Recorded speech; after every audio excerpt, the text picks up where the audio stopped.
નમસ્કાર દર્શક મિત્રો, હું શીતલ મહેતા ન્યૂઝ ઓફ કચ્છમાં આપનું સ્વાગત છે। જોઈએ આજના સમાચાર।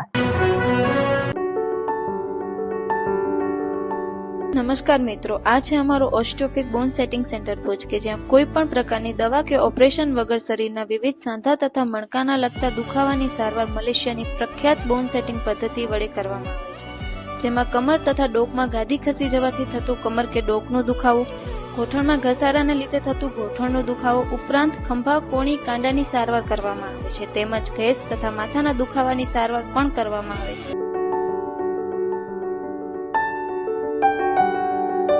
પવિત્ર નારાયણ સરોવરમાં સરોવરના પાણીમાં ગંદકીને કારણે શ્રદ્ધાળુઓ તથા પ્રવાસીઓ નારાજ। નારાયણ સરોવરનું ધાર્મિક મહત્વ છે। હજારો લોકો પિતૃતર્પણ કે ધાર્મિક વિધિ માટે આવે છે તથા હજારો શ્રદ્ધાળુઓ અને પ્રવાસીઓ નારાયણ સરોવર આવે છે અને શ્રદ્ધાપૂર્વક સરોવરમાં સ્નાન કરવા ઈચ્છે, પણ નારાયણ સરોવરમાં આવેલ પવિત્ર સરોવરમાં ઘાટ ઉપર અને પાણીમાં ગંદકી જોવા મળે છે। આ ગંદકીને કારણે પ્રવાસીઓ ઉપર નકારાત્મક છાપ પડે છે। જે કોઈ સત્તામંડળ આ વ્યવસ્થા સંભાળતા હોય તેમના જવાબદાર લોકોએ સરોવર ઉપર જઈ નિરીક્ષણ કરી રોજે રોજ શક્ય સફાઈ થાય તેવી વ્યવસ્થા થાય તો શ્રદ્ધાળુઓને આનંદ થશે।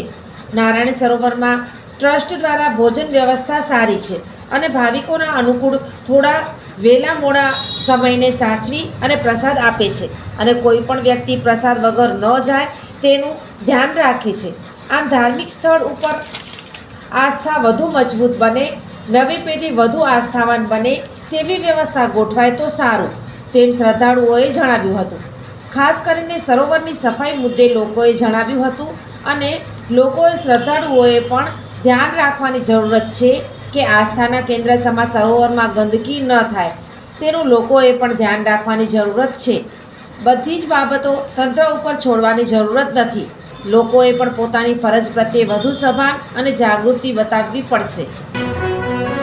સોફ Kutch power by Opal electronics, LG best shop, Vijaynagar road Bhuj, Rambag road Adipur. Power by KC jewellers, latest fashion ડિઝાઇનના ઓર્નામેન્ટ્સનો વિશ્વાસપાત્ર શોરૂમ, હોસ્પિટલ રોડ ભુજ। દર્શક મિત્રો, આજે તારીખ 28 નવેમ્બર 2024। આ હતા આજના સમાચાર।